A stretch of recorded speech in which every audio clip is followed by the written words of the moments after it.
And now for something completely different.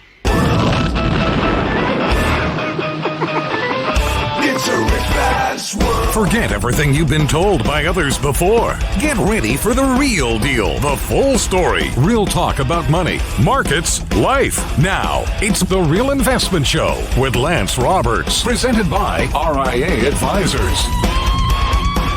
And welcome to the show. Yes, I'm back after 2 weeks. It's nice to be back. It's been one thing to have surgery, but now, it's like after a few days of being hanging around the house. I feel you. Brent and I have been very fortunate during this whole COVID lockdown thing because we had to get out of our house to come to the station to broadcast, right? And so look, if you've been locked up in your house for like 3 months, I sympathize with you now. I get it. 2 weeks was enough for me. So glad to be back on the show with you this morning. And interestingly enough, after 2 weeks, nothing's changed. I left here talking about the fact we weren't going to have fiscal stimulus before the election. We had this contested presidential debate still coming up. And here it is 2 weeks later, still no fiscal stimulus, still a contested election, and Joe Biden's apparently running for the Senate. So, this is absolutely nothing's changed here in 2 weeks. Interesting story, though, this morning. A 25-year-old has now contracted coronavirus for a second time. This is the first known case in the U.S. Did you not learn to wear a mask the first time around? I mean, this is whole point. Wear the mask. Anyway. If it weren't for bad luck. I know, right? So anyway, first confirmed case. Johnson & Johnson also coming out saying that they've had to pause their vaccine trial. This was also something we talked about before I left. There's no vaccine on the horizon either. We keep getting kind of close to maybe having a vaccine, but Johnson & Johnson, who was in kind of their phase 3 trials, have come out and they have paused their vaccine trial because of an unexplained illness. Now, here's the interesting question. There was a survey out this morning talking about how many Americans would actually take a vaccine if one was readily available. I don't know about you, but I listen to all these drug commercials on television that talk about, you've got a drug for depression or for weight loss or whatever it is. And it says, hey, take this drug and it'll make you feel better. You might suffer from, severe cramping, headaches, dizziness, insomnia, death. I mean, there's... you grow a third leg, whatever it is, there's all these side effects that I think may be actually worse than the actual cure.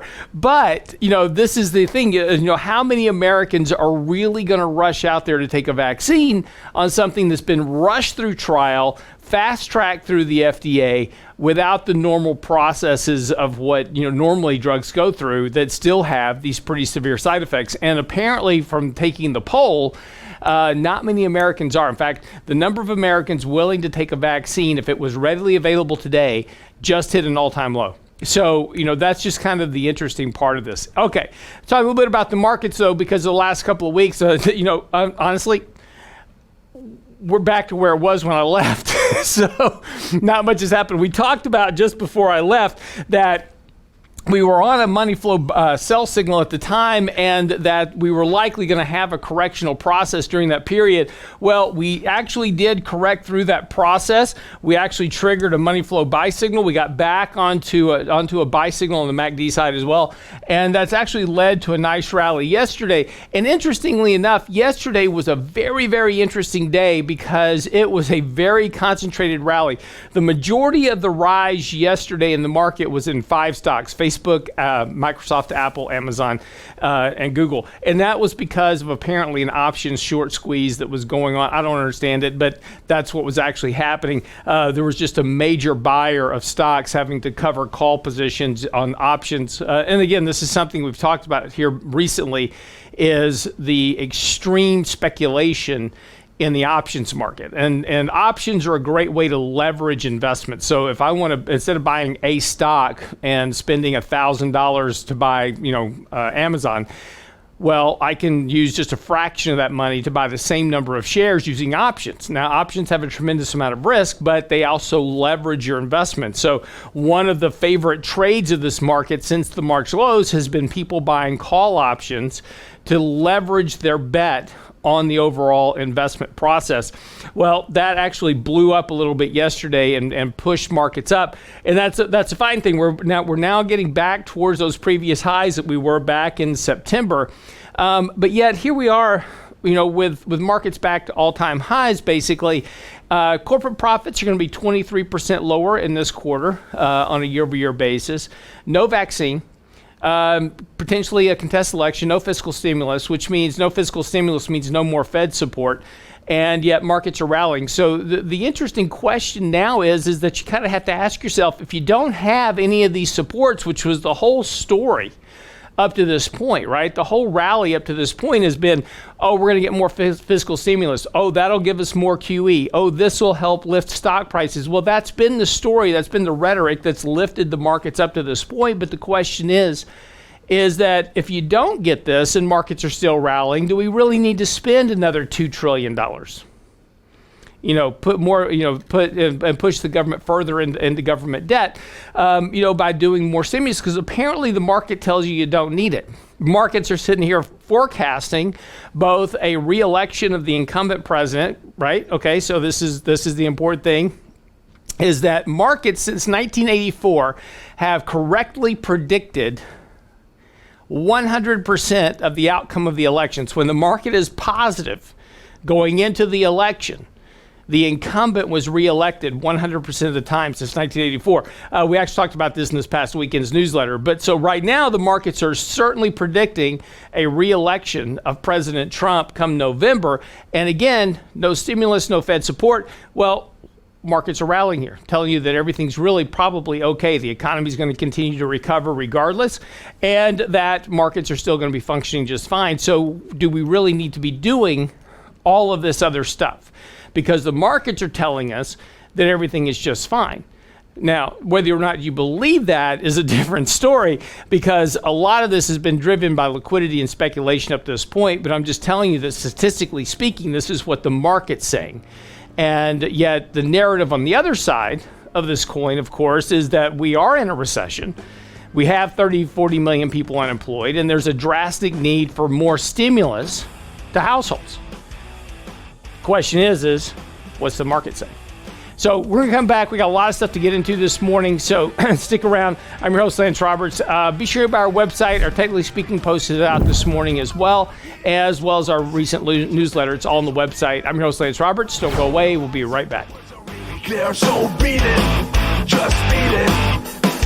You better run, you better do what you can. Don't want to see no blood, don't be a macho man. You want to be tough, better do what you can, so beat it. Get daily investment news you can use, delivered at the speed of the internet. Sign up for the Real Investment Report now at realinvestmentadvice.com.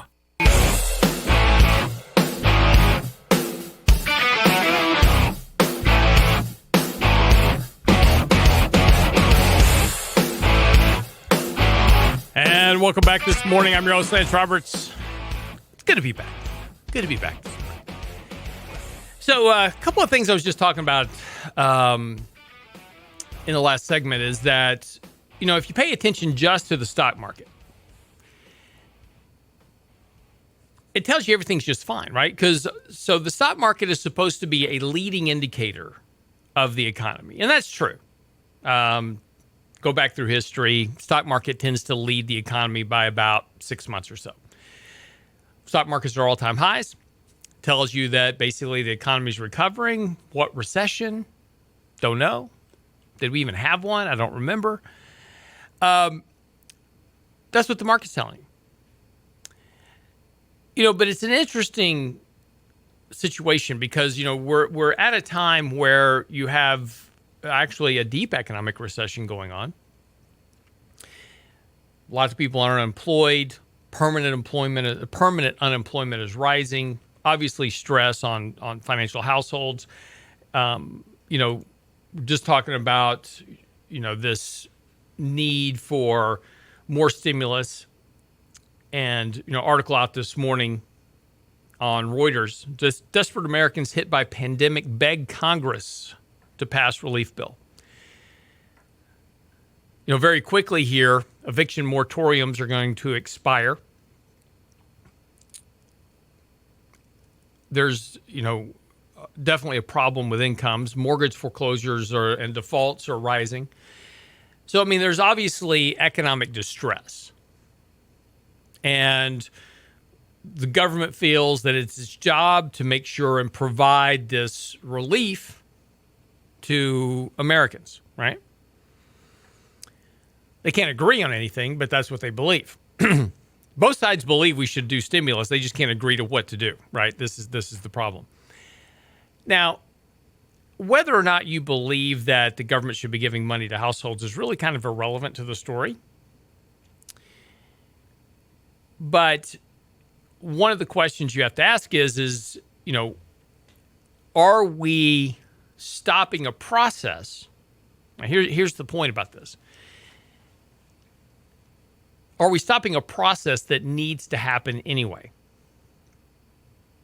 And this is something that we've talked about before, is that recessions are actually a good thing because they clean out the excesses. And I know this is a hard concept to understand. It's like, how could you wish a recession on people? They're painful. They are. Recessions are a bad thing in terms of what it does to the economy, right? People are going to lose their houses. They're going to lose their jobs. They're going to default on debt, the whole nine yards. And yeah, recessions are a bad thing in terms of that regard, but they're also a good thing.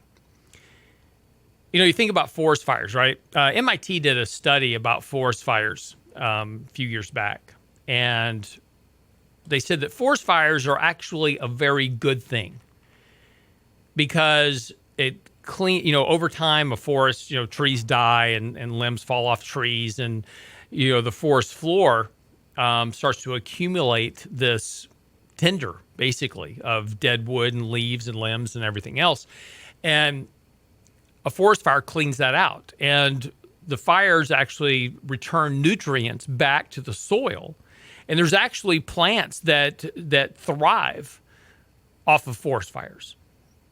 And so what it does is actually over time, while forest fires are, terrible in the short term, right? It just devastates an entire forest. In the long term, it's actually healthy.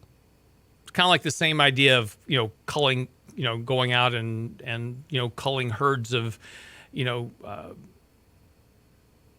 rabbits and things like that have high breeding rates, hogs, etc. And keeping population control is actually a healthy thing, right? So there's all kinds of examples through, our environment about how allowing, bad things to occur is actually a good thing. And so, the Federal Reserve has adopted this idea that somehow recessions are a bad thing and we need to avoid them at all costs. But yet, recessions, while painful in the short term, have some good long-term benefits. Yes, in the short term, people default on their mortgages. They may lose their home, and they may have to relocate. Now, it sounds terrible, right?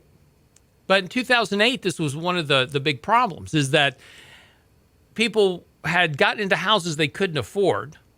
So when they defaulted on the mortgage, the government stepped in.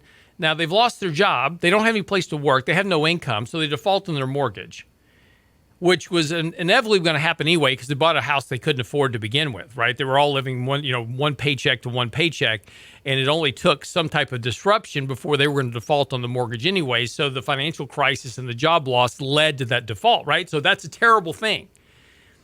Then the government steps in and says, no, don't worry about it. We're going to bail you out. We're going to keep you in your house by putting on this program called HAMP or HARP.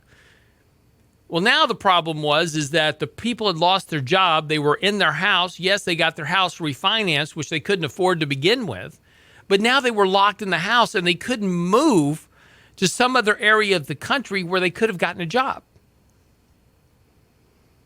Detroit was a big example of this. People were locked in there. They couldn't leave, and they couldn't go to other parts of the country because they were locked into their house because of the programs they were involved in. Had you allowed the process to work, yes, they would have defaulted on their mortgage. Yes, they would have lost their house. Then they could have picked up themselves. They could have moved to a different area. I know this sounds harsh, but this is just the process. They could have moved somewhere else, gotten a job, rented an apartment, and rebuilt themselves, right? That's what a recession allows us to do. Investors who took on the debt, they lose. But that's the gamble you take when you invest, anytime. And see, and the Federal Reserve has decided, well, investors can't lose, particularly bondholders can't lose. We're gonna always bail out the bondholders, regardless of the risk that they take. We're gonna bail them out. And we did it again back here in March. We bailed out the bond market. But sometimes debt needs to default. You've got to cleanse the system. See, so economic expansions are great because during economic expansions, everything's good. We take on a bunch of debt. We do stuff financially we shouldn't do because it's all good. We can afford to do it.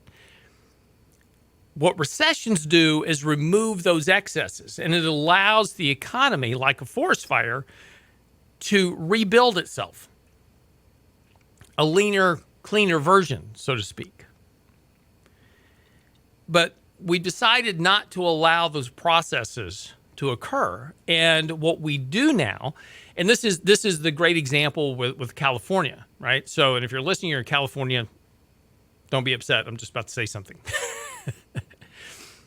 But this has been a problem in California. For decades, they haven't managed their forest properly, which has led to annual forest fires, right? Because all this tinder is still sitting on the ground. So somebody goes out there to have a gender reveal party, shoots off a firework, and there you go. You got a fire, right? Then, lightning strikes, etc. You have fires every year because you have to manage those forests, right? And some of that even requires controlled burns. But this is the same thing that we have now in our economy. We have these more frequent problems because we're not allowing the debt reversion process to work. We're not allowing the system to cleanse itself out. We're not allowing people that got themselves financially in over their head to be set back. And look, back when I was growing up, filing for bankruptcy was a terrible thing. You file for bankruptcy, you were basically wearing the scarlet letter A for 10 years. Nobody would give you credit. It was you file bankruptcy, it was a serious thing. It doesn't matter anymore. You file bankruptcy today, a bank will turn around tomorrow and say, oh, you filed bankruptcy? Good for you. Here's some more credit. We'll run you right back up to where you were. Don't worry about it. Gotcha. Because, we financialize the system, and so everybody goes, who cares about bankruptcy, right? Nobody's going to bankrupt themselves. And if they do bankrupt themselves, guess what? The Fed will bail me out. So I'm going to give credit to everybody. I don't care how bad your credit is. Want a house? We'll give you a mortgage on the house with no money down. Because I get bailed out if it goes upside down. But see, this is the moral hazard that we've injected into the system now. And so now we have these more frequent booms and busts. And the booms are awesome and the busts suck. But that's just the way we now work. And when we do have a clearing process that tries to begin, the Federal Reserve steps in, tries to bail it all out, and then all we do is reinflate. Here's a good example of this. Going into March, we had record corporate debt. When we shut down the economy in March, the concern was about all this debt was going to default, right? Some of it did. So the government steps in, starts bailing out the corporate bond market, the high yield bond market, et cetera. Great, no problem. We now have, in 4 months, post the March meltdown, we now have more corporate debt than ever before. So not only were we over leveraged going into March, we're more leveraged now. And this was the problem coming out of the financial crisis. We had this financial crisis in 2008. We had record corporate debt at the time, had the financial crisis. Before we got into March, we were back at record corporate leverage. So we just keep mounting on the debt, Government debt, corporate debt, household debt. We just keep ramping it up. But we don't allow that process to clear it.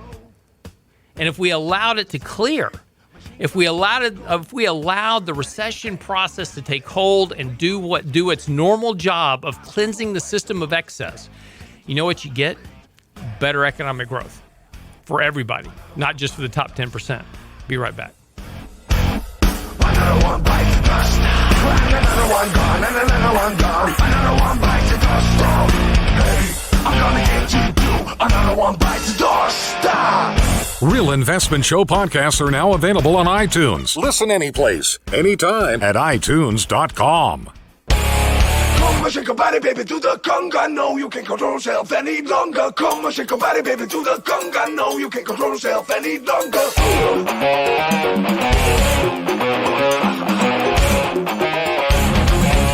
And welcome back this morning at 6:34. So, welcome back.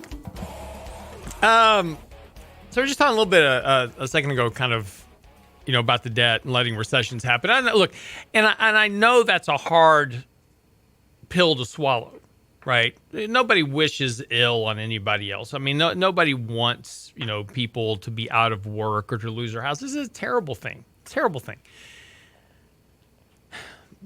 But we also have to remember that we make choices, and choices have consequences. And one of the choices that we've decided to make is that we want the government to bail everything out now. And, we want more stimulus, and we want checks from the government, and we want these things because for a large percentage of the population, they don't understand there's a consequence. See, they don't make the link. And I'll tell you, I got into an interesting debate on Twitter over this whole issue. So I was trying to explain the idea of debt and why debt erodes economic growth over time. And so I got into a debate with a young person,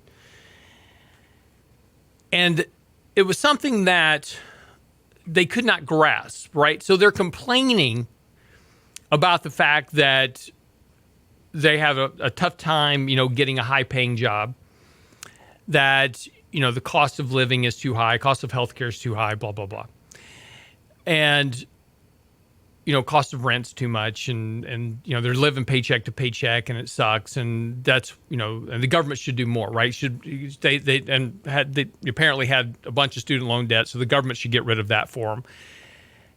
And, I said, look, I hear your plight, right? I understand your plight. But we made these choices that created this plight. Well, what do you mean by that? Well, we've been doing what you've wanted for decades. More debt, more government support, more government intervention. And things have gotten worse, not better. So what you want is more of the same medicine that has made things worse for you, not better. You want that medicine hoping it's going to make you better. But clearly it's not working. And here's a good example of this, right? I mean, and you'll see this right now on all the mainstream media talking about the Affordable Care Act, right? This is going to be the debate coming up. If Amy Coney Barrett is nominated to the Supreme Court in a month, there is a case coming up in the Supreme Court on the Affordable Care Act. Now, a lot of people like the Affordable Care Act, right? And if you watch television commercials lately, Trump wants to kill the Affordable Care Act, and, this is going to put millions of people without insurance. It's not true. That's a scare tactic. Even if he kills the Affordable Care Act, people that are paying for insurance will still continue to get covered. Their insurance will change. One of the mistakes that President Obama made with the Affordable Care Act was putting pre-existing conditions into the normal risk pool.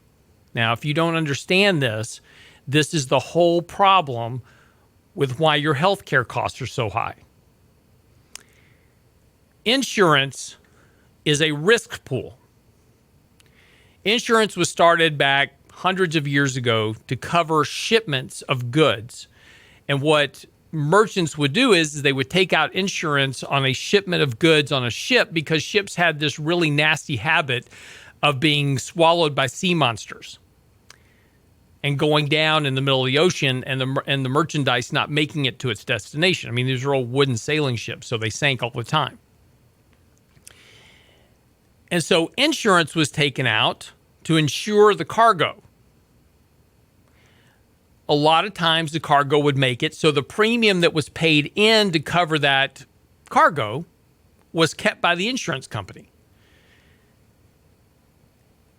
So, and this process went on and on. So more often than not, the shipment got to where it's going, but every now and then a ship would get swallowed by the giant squid, right?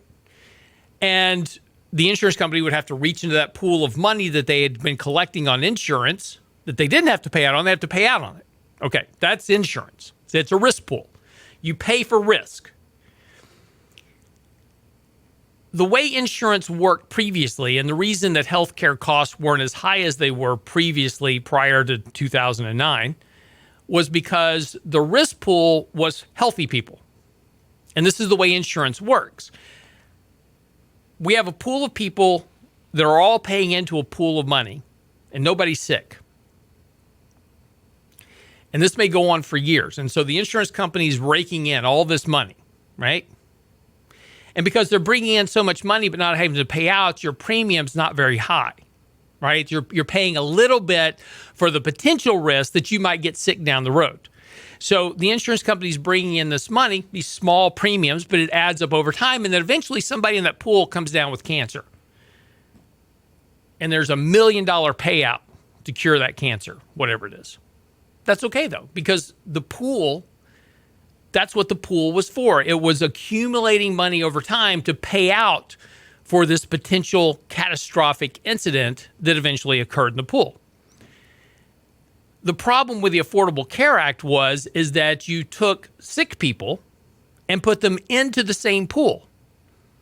So immediately, as soon as I took a sick person with a pre-existing condition and put them into a pool, immediately that pool has to start paying out money to cover their illness. So when you stuck a whole bunch of people with pre-existing conditions into the pool, the insurance, and we said this, right? Brent and I were talking about this, and we were interviewing doctors, and we said, as soon as you do this, your insurance premium is going to skyrocket. Why? Because the insurance company has to say, look, if I've got to immediately pay out, I don't have time. And see, insurance is about time.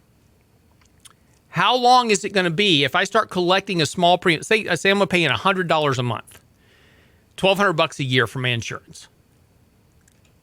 How long is it going to be? 10 years, 15 years, 20 years of collection before I have to pay that money out? Well, as soon as you put somebody in that's sick, immediately you've got to start paying it out. So premiums had to go up. And the more people with pre-existing conditions you put in, the higher the premium had to go. So this has been the whole argument, right? Is that we've got to cover these people with pre-existing conditions. Texas used to have a high deductible plan for people with pre-existing conditions. They were in a separate pool. It was more expensive because you had a pre-existing condition, but it was something that was affordable because it was all in the same pool. But because of what the Affordable Care Act did is that it messed up the way the risk pool works, and it drove cost up higher for everybody. Now, that was the choice we made. We also made another choice, individuals did, to not be covered, right? So people with pre-existing conditions, one of the arguments is that all these people that, if we get rid of the Affordable Care Act, they won't have insurance because they have pre-existing conditions. Well, they had a pre-existing condition and didn't have insurance because they had chosen not to buy insurance. Then they developed the condition. And then they couldn't get covered. It's the same thing. I've talked about this before on the show, is that I had a client of mine for years. I was talking to him. I was like, look, you really need to buy life insurance to hedge your risk. You've got too much money in your estate. You need a life. Yeah, I just don't want to spend the money on life insurance. You really need life insurance. So I get a call one December. Oh, yeah, I'm ready to buy that life insurance. I was like, okay, great. Let's go do it. Go run his meds. They come back denied. I said, did you know you had cancer? And he says, yeah. He says, I found out like the week before I called you. And I go, well, I can't get you covered now, right? So this is the whole point. So when we talk about choices, right, we all want the government to fix our problems, but a lot of the problems that we want to fix are problems of choices that we made. And we don't want to accept the responsibility for the choices we made. Whether it's going into too much debt, not carrying insurance, not doing fundamentally and financially smart things. You know, we run ourselves up into a massive amount of credit card debt, buy a house we can't afford, buy a car we can't afford. And then as soon as we lose our job because, well, you know, economy cycle, then we want the government to bail us all out. And I'm not saying that's a wrong thing. I'm just saying it has negative consequences. And we're seeing those negative consequences everywhere we look, right? From spiraling healthcare costs to spiraling debt, slower economic growth, a massive wealth gap between the top 10 and bottom 90% of the economy. And everybody's walking around scratching their head going, I can't figure out why this is happening to me. Let me give you a hint, right? It all starts with personal choices. And at some point, I know it sounds cruel, and I know it sounds mean, and I know it sounds terrible, but at some point, we have to be responsible for our own choices and begin. And until it's like AA, right? Until you admit there's a problem, you can't start fixing it. And the one thing that we decided to do as a country is not to admit that there's a problem. Be right back after the break. To break the spell of aging, celebrity skin, is this your gin or is that more your waging? Got questions for Lance later? Ask now at realinvestmentadvice.com.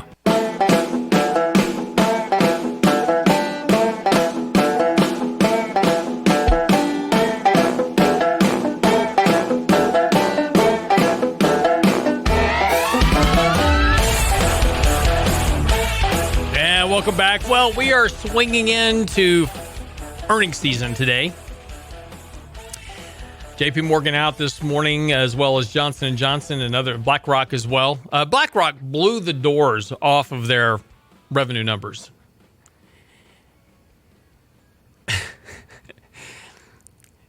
And you should not be surprised. And the reason I chuckle is that everybody's the media headline was terrific. It's like, wow, BlackRock had a boomer quarter. Well, of course they did. We were on the show talking about this. BlackRock signed a contract with the Federal Reserve to basically do all of the bond purchasing for the Federal Reserve and charge them an outrageous fee, like 3%. Now, we managed money for clients for an entire year for less than 1% a year on average. And here's BlackRock saying, oh, wait, you want us to buy the bonds for you, right? So you want us to go to the markets. You want us to buy the high yield bonds, the bond ETFs. You want us to do all this stuff for you. Yeah, no problem. We'll charge you 3%. And the Fed goes, okay. That's cheap. I thought you were going to charge me 5%. So, of course, BlackRock is also double dipping on this whole thing because they're probably buying the bonds on one side, selling them to the Fed on the other, and capturing a spread in between. So not only are they capturing a fee, they're also making a lot. So, of course, they killed revenue, right? I mean, that was a given that they were just going to do phenomenally well. So BlackRock did very well for the quarter. JP Morgan, not so much. JP Morgan's earnings came in today a little bit better than expected. Didn't really kind of blow the doors off. The one kind of interesting point, though, is they did reduce their loan loss reserves. Now, the loan loss reserves are the amount of money they put aside to offset defaults. And that, reducing their loan loss reserves at this point may be a bit premature because if you look at what's happening with mortgage debt and eviction moratoriums and those type of things, right now there is a large number of people that are sitting still at the moment, but very likely, if we don't get more fiscal stimulus here fairly soon, defaults and credit risk are going to start to rise again. And so, JP Morgan might be a bit mature in lowering the loan loss reserves, but that's what they did, so we'll see. Johnson & Johnson also came out today. Now, Johnson & Johnson reported this morning that they're pausing their they're pausing their trial for their vaccine because of an unexplained illness. But they also reported earnings today. They beat third quarter earnings expectations. They're raising their guidance. This has been a stock we've been long for a long time. It's been a very good performer. But we're about to see here over the course of the next couple of weeks. Now, this week is just the start of earnings season, but next week we're going to get into the bulk of it. So starting next week and for the next 2 weeks after that, basically about 70% of the S&P 500 will all announce earnings. This is going to be the best estimate for kind of what the recovery is going to look like. Now, let me say this before we even get into this. In the next 3 or 4 weeks, you're going to start hearing stories out in the media talking about 75% of companies beat their S&P 500 earnings estimates. And it's going to be another one of the record beat rates for a quarter. Everybody's going to be all excited, right? Can't believe all these companies are beating earnings. Boy, isn't this great. The earnings environment must be fantastic. No. In the last 30 days, we have now lowered estimates for the for third quarter down to the lowest level that they've been at. So we're playing millennial soccer again. We talk about this every quarter. We lower the bar, and eventually everybody gets over it. Everybody's like, woo, everybody beat. Well, there you go. That's fine. So this is going to happen. But, this is going to be one of those seasons where you really need to pay attention to what companies are saying. And interestingly enough, we have more and more companies now withholding guidance. Got a very, very large number of companies that are basically not even giving out guidance. So we're not even sure, what they're going to announce, much less what their outlook is. And that makes it more difficult in terms of investing because now you're kind of speculating on what you think it might be. Just how strong will the recovery be, et cetera. So, the market's been now running up, over the course of the last several weeks, expectations of more stimulus, expectations of more Fed support. Now the story is we're going to run stocks up because of better than expected earnings. We jump from one narrative to another to help explain and to rationalize why we're overpaying for stocks. And that's okay in the short term, right? You just pay for it in the long term. So just, again, we want to participate. We want to own things. We want to make money while we can make money.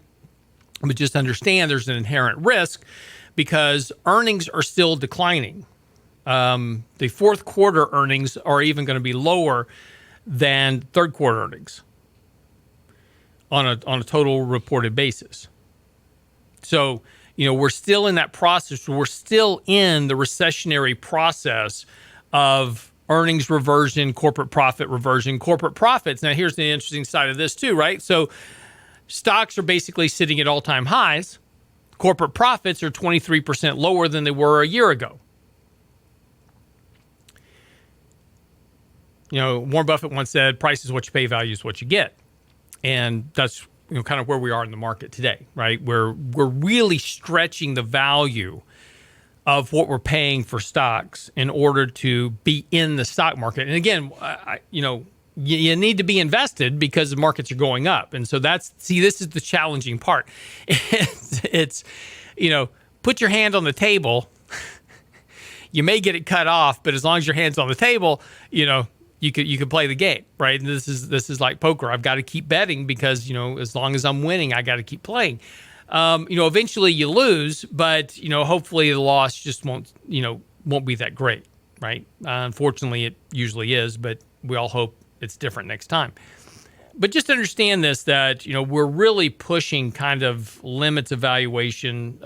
When you take a look at companies trading in terms of, multiples of their sales. We've got more and more companies trading at 15, 20, 25 times price of sales, which is extremely expensive. It's a level of valuation that companies cannot ever match up to ultimately. And again, you're going to wind up ultimately paying a penalty, but the question is just when, right? It's, you can sit in cash and wait for the inevitable correction, but you miss out a lot of potential gains in the meantime. So this is why it's so important to have, at least a strategy to manage risk. We regularly take profits. We run stop losses. We do things to help navigate and manage risk so we can remain invested long term, but manage that risk of drawdown when it occurs. And, that's what, inures to better outcome over time. And that's what you want. We get too wrapped up as investors into trying to make all the money today, right? We've got to do this today. I've got to beat the market today. But our goal is long term, so we get our durations, and our time horizons, we get them mixed up, right? So we're so focused on the short term, we forget about the long term outcome. And so we wind up taking on way too much risk. Eventually something goes wrong, and that messes up my long term outcome. Instead of being a little bit more conservative, there's the old story about slow and steady wins the race. And that's really the true story about investing, successful investing. Successful investors didn't get rich overnight. They got rich over a very long time frame, slow and steady. They made good, smart investments. They managed their risk, and they grew wealth over a long period of time. And that's the way it works. So again, it's just one of these things to kind of focus on as you think about where we are. There's a lot of speculation, exuberance in the markets right now that really isn't warranted. We keep coming up with rationalizations and narratives as to why we are where we are. But just because we can rationalize something doesn't mean that it's right. And when you think about the risk that you're taking with your hard-earned capital, this is the one thing I think that we've become way too cavalier about, is the money that we have invested. You worked really hard for that money. And people are just like, oh, stick in the market. Well, if it goes down 20%, who cares? That was 20% of your money that you worked really hard for. And we've taken, but see, this is kind of the gambler's attitude, which is, I'm going to go to Vegas, I'm going to play, and if I lose all my money in Vegas, it's no big deal because I'm going to take $500. If I lose my $500, I just went there for fun. Well, we've turned the markets into that kind of psychology, except now we're playing with our entire life savings. And if something ever goes really wrong, it can have devastating consequences to your long-term outcome. And that's the one thing that you just need to always keep in focus. Just always keep in focus what your long-term goal is, because in the short term, it's really easy for both greed and fear to impact our actions that deter our long-term outcomes. And, this is one of the hardest things when it comes to investing is managing emotions and keeping those emotions in check. Our greed and our fear tend to dictate and drive our policy decisions, our investment decisions, but we discount logic. And we need to focus more on the logic and less on the emotion. That's a very challenging thing to do. And one thing that, all great investors have in common is a specific set of rules that they follow to help eliminate emotions from the investing and trading process. And if you can adopt some of those rules, and we have some on our website. I mean, we've got articles. Just go to the website, realinvestmentadvice.com, type in rules in the search bar. You'll get a series of articles, but there's some really great rules on there about how to navigate risk and manage your portfolio better. And you'll have better longer-term outcomes as consequences. All right, that wraps up our first show back in the saddle today. I'm your host, Lance Roberts. Speaking of our website, realinvestmentadvice.com. Send your questions, comments, emails, all of it there for you. realinvestmentadvice.com. Of course, get our latest newsletter. Our blog post is out today on the speculation in the markets. It's all there for you. realinvestmentadvice.com. Have a great day. We'll see you tomorrow on the next edition. Stay tuned, though. Chris Salcedo's coming right up. It's a rich man's world.